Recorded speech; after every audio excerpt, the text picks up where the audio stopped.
Welcome to the Beginner Yoga Foundation series. If you've ever felt too stiff, too tired, too busy, or too intimidated to start yoga, you are exactly who this is for. Every episode will break down 3 beginner poses, including how to get in them safely, how to modify them for your body, and then we'll do a short mini flow so you can actually practice them together. Today, we're learning Child's Pose, Cat-Cow, and Downward Dog, 3 of the most common beginner poses you'll see in almost every yoga class. And yes, these poses are toddler-friendly, as you can see. Our first pose of the day is Child's Pose, or Balasana. We're going to start on our hands and knees and slowly bring our hips back towards our heels and rest your forehead on the mat. Here I'm showing you this position with the wide knees. My knees are wide, my toes are touching, but they don't have to. You can have your arms out in front of you or down by your sides, whichever feels best for you.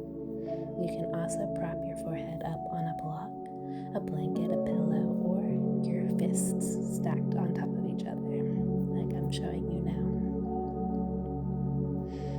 Next, I'm going to show you another variation of Child's Pose with your knees together. You're going to do the same thing. Arms can be outstretched or down by your side, or your forehead can rest on a block, pillow, or your stacked fists. Child's Pose helps calm the nervous system, gently stretches the hips and low back, and is a safe place to rest in any yoga class. Our next yoga pose is Cat-Cow, Marjaryasana and Bitilasana. You're going to come to your hands and knees, wrists under your shoulders, knees under your hips. For Cat Pose, you're going to exhale, round the spine, tuck your chin and your tailbone, press the floor away from you.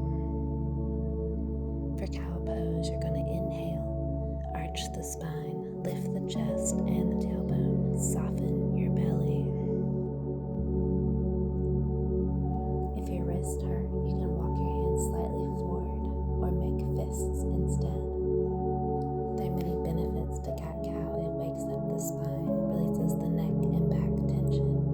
It's a great warm-up for almost any type of exercise. Our third pose is Downward Dog, Adho, Mukha, Svanasana. From hands and knees, you're going to curl your toes under. Lift your hips up and back. Your hands should be shoulder width, fingers spread wide. You can bend the knees as much as you need. Your chest is going to move toward your thighs, not down to the floor. Your heels do not need to touch the ground, ever, really. In fact, if your heels don't touch the ground, that just means you're a normal human being.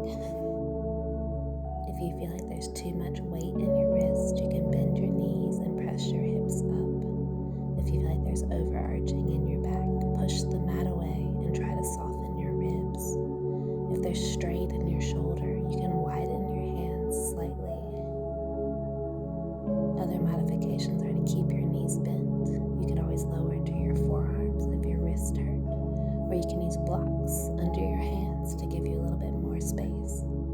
Now let's put them together while my child crawls all over me. We're going to flow from Child's Pose to Tabletop into Cat-Cow 2 times, up to Downward Dog, and back down to Child's Pose. We're going to do this 2 to 3 times with our own breath, slow, steady, and no pressure to look perfect.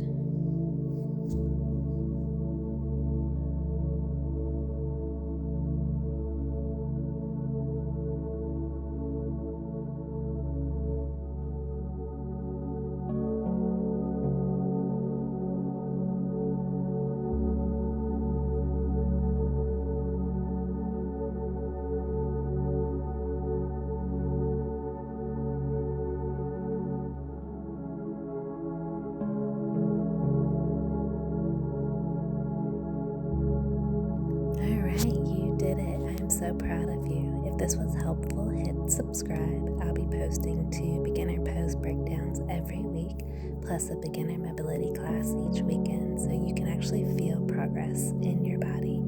Comment the word begin if you want the next episode, and tell me which poses you're most looking forward to or unsure about.